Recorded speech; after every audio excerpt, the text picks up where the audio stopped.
Hi everyone, welcome back to our channel. तो चलिए start करते हैं आज की वीडियो। और अगर आपको वीडियो पसंद आए तो एक लाइक ज़रूर कर दें। चलिए स्टार्ट करते हैं। फर्स्ट क्वेश्चन है, who defined psychology as the science of immediate experience with consciousness being the main subject matter. Psychology की ये डेफिनेशन जो है वो किस साइकोलॉजिस्ट के द्वारा दी गई थी? ऑप्शंस हैं William James, Sigmund Freud, William Wundt और डी ऑप्शन है E B Titchener. Four options में से यहाँ पे सही आंसर होगा option C William Wundt. William Wundt के द्वारा ही ये डेफिनेशन दी गई है। विलियम वंट जो है वो किस स्कूल ऑफ थॉट को बिलोंग करते हैं, ये क्वेश्चन भी एग्जाम में बनता है। तो जो फर्स्ट स्कूल ऑफ साइकोलॉजी है दैट इज स्ट्रक्चरलिज्म। तो विलियम वंट जो है वो स्ट्रक्चरलिज्म को बिलोंग करते हैं। साथ में जो ई बी टिचनर, ये भी स्ट्रक्चरलिज्म स्कूल ऑफ थॉट को ही बिलोंग करते हैं। दोनों साइकोलॉजिस्ट किस स्कूल ऑफ थॉट से हैं, ये भी क्वेश्चन बन सकता है। विलियम वंट जो थे वो फर्स्ट साइकोलॉजिस्ट थे जिन्होंने फर्स्ट साइकोलॉजिकल लैब इस्टेब्लिश की थी। कहाँ पे की थी, किस कंट्री में की थी? तो जर्मनी में इन्होंने इस्टेब्लिश की थी, क्योंकि ये एक जर्मन साइकोलॉजिस्ट हैं। जर्मनी में इन्होंने लिप्जिंग में ये लेबोरेटरी इस्टेब्लिश की थी। ईयर था 1879। ईयर भी याद रखना है, कंट्री याद रखनी है, साइकोलॉजिस्ट का नाम याद रखना है। चलिए नेक्स्ट क्वेश्चन देखते हैं। अगला प्रश्न है हमारे पास, who is the valuable contributor in insightful learning. तो इनसाइटफुल लर्निंग की थ्योरी जो है किस साइकोलॉजिस्ट के द्वारा दी गई थी? अगर ये क्वेश्चन आपको आता है तो यहां से आप सही ऑप्शन चूज कर सकते हैं।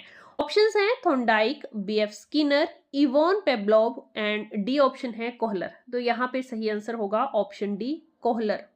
पूरा नाम है इनका वोल्फगैंग कोहलर। इनके द्वारा ही इनसाइट लर्निंग की थ्योरी दी गई है। ये साइकोलॉजिस्ट किस कंट्री से बिलोंग करते थे? तो ये भी एक जर्मन साइकोलॉजिस्ट है। जब भी आप किसी साइकोलॉजिस्ट के बारे में पढ़ते हैं तो उसकी कंट्री भी जरूर पढ़ें साथ में और याद रखें, क्योंकि एग्जाम में क्वेश्चन जो है यहाँ से डायरेक्ट भी बन रहा है। आपको साइकोलॉजिस्ट का नाम दे दिया जाता है और आपसे पूछा जाता है कि बताइए कि ये किस कंट्री से बिलोंग करते हैं।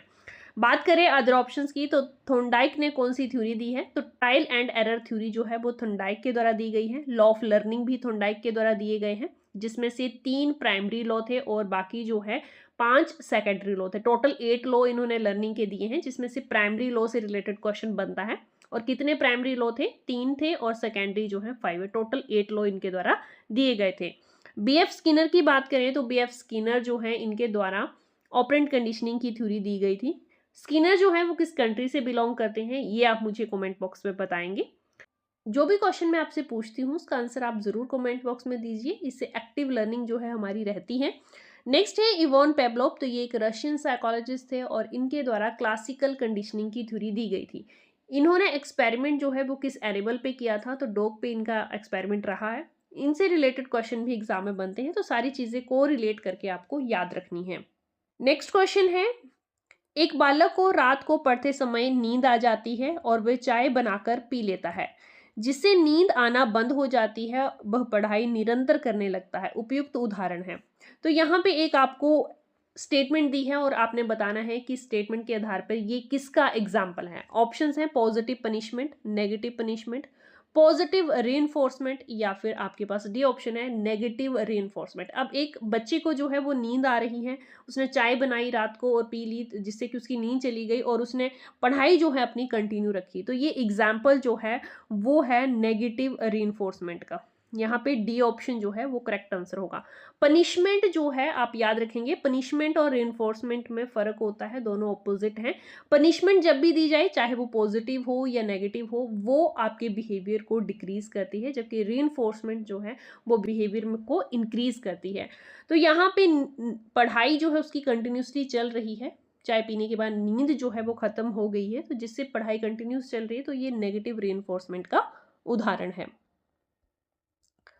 अगला प्रश्न देखिए, failure to develop consistent identity result in. अगर बच्चा जो है वो कंसिस्टेंट आइडेंटिटी डेवलप करने में सक्सेसफुल नहीं हुआ, उसको असफलता मिली है, तो इसका रिजल्ट क्या होगा? ऑप्शंस हैं inferiority, role confusion, stagnation and D option है आपके पास सोशल आइसोलेशन। तो सबसे पहले बात करते हैं तो ये क्वेश्चन जो है वो किस थ्योरी से रिलेटेड आपसे पूछा गया है। तो ये क्वेश्चन पूछा गया है साइको सोशल थ्योरी से।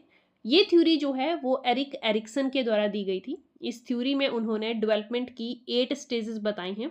इस थ्योरी में उन्होंने बताया है कि पर्सन अपने हर एज में क्राइसिस फेस करता है। तो हर एज में क्राइसिस फेस करने वाला कॉन्सेप्ट भी एरिक एरिक्सन के द्वारा दिया गया है। इन्होंने बर्थ से लेके ओल्ड एज तक हर एज को डिवाइड किया है 8 स्टेजेस में, और उससे रिलेटेड क्राइसिस भी इन्होंने बताए हैं। अगर बात करें आइडेंटिटी डेवलपमेंट की, तो ये रिलेटेड है 5th स्टेज से। अगर बच्चा जो है वो आइडेंटिटी डेवलप करने में सक्सेसफुल नहीं होता है तो उसमें डेवलप हो जाता है रोल कंफ्यूजन। बी ऑप्शन यहाँ पे करेक्ट आंसर है। इनफेरियोरिटी की बात करें तो ये रिलेटेड है आपकी 4th स्टेज से, जो कि डेवलप होती है आपकी स्कूल एज में। आइडेंटिटी वर्सेस रोल कंफ्यूजन जिससे रिलेटेड क्वेश्चन पूछा गया है, ये एडोलसेंस से रिलेटेड है। स्टेग्नेशन जो है वो 7th स्टेज से रिलेटेड है, और सोशल आइसोलेशन जो है ये 6th स्टेज से रिलेटेड है।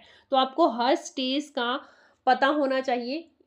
चार्ट में आपको फिर एक बार यहाँ पे शो कर रही हूँ, इससे रिलेटेड पहले भी हम क्वेश्चन डिस्कस कर चुके हैं इस थ्योरी से रिलेटेड, जिसमें मैंने आपको चार्ट दिखाया था और कहा था कि आपको हर स्टेज और उससे रिलेटेड एज जो है वो याद रखनी है, और साथ साथ किस एज में कौन से क्राइसिस फेस करता है पर्सन वो भी आपको याद रखना होगा।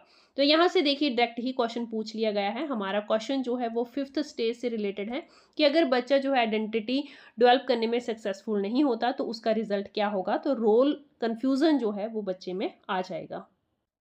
Next question, research shows that the following does not contribute to teachers effectiveness. Teacher की कितनी इफेक्टिवनेस होगी अपने टीचिंग रोल में, ये कौन सा फैक्टर जो है वो कंट्रीब्यूट नहीं करता। ऑप्शंस हैं कम्युनिकेशन स्किल, तो ये कंट्रीब्यूट ऑब्वियसली करता है टीचर की इफेक्टिवनेस में।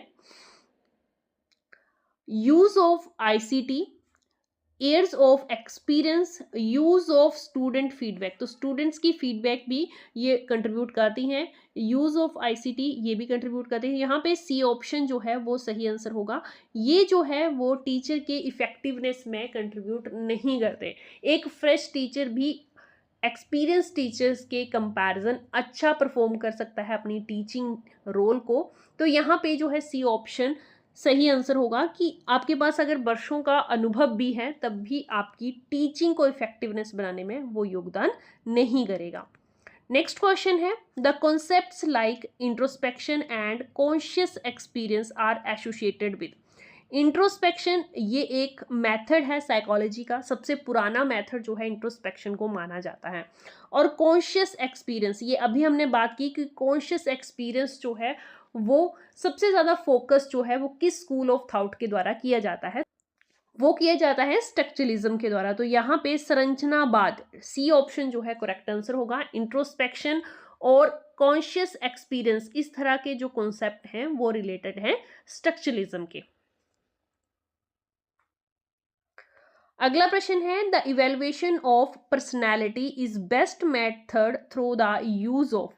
किस मेथड से पर्सनैलिटी का इवेल्युएशन जो है बहुत अच्छा किया जा सकता है। ऑप्शंस हैं power test, projective test, preference test, या फिर डी ऑप्शन है सर्वे टेस्ट। तो पर्सनैलिटी को अगर असेस करना है, इवेल्युएशन उसकी करनी है, तो सबसे बेस्ट मेथड है प्रोजेक्टिव टेस्ट। प्रक्षेपण परीक्षण जो है वो सबसे अच्छा टेस्ट जो है वो माना जाता है।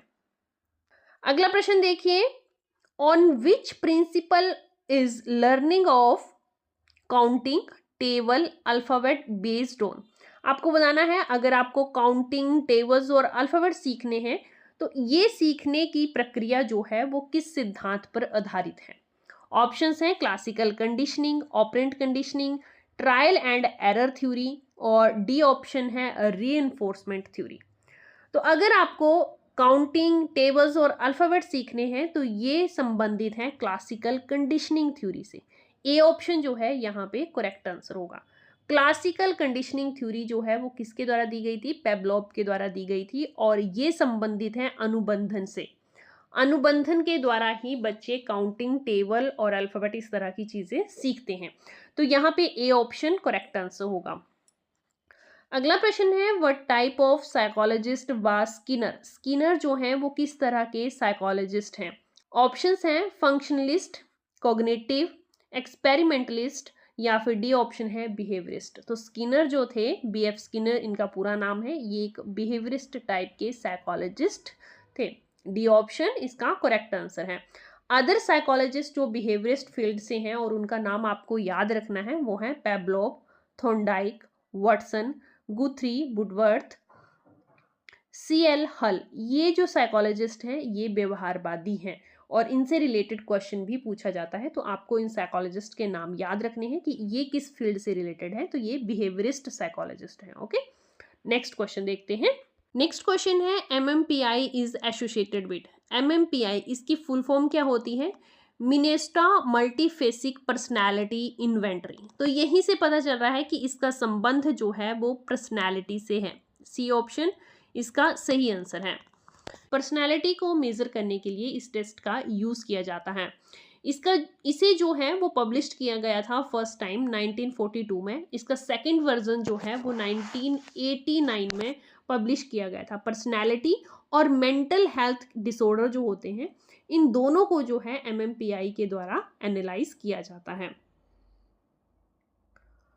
नेक्स्ट क्वेश्चन है an ideal teacher should concentrate. एक आदर्श शिक्षक को किस तरफ ध्यान देना चाहिए? On teaching method, on the subject being taught, on students and their behaviour, या फिर डी ऑप्शन है ऑल ऑफ दिस। तो एक आदर्श अध्यापक को, एक आइडियल टीचर को इन सभी बातों पे ध्यान देना चाहिए। डी ऑप्शन जो है यहाँ पे करेक्ट आंसर है। यहीं पे आज की वीडियो को क्लोज करते हैं। आई होप वीडियो आपके लिए हेल्पफुल रहे। वीडियो अगर पसंद आई हो तो लाइक और शेयर जरूर कर दें। Thanks for watching.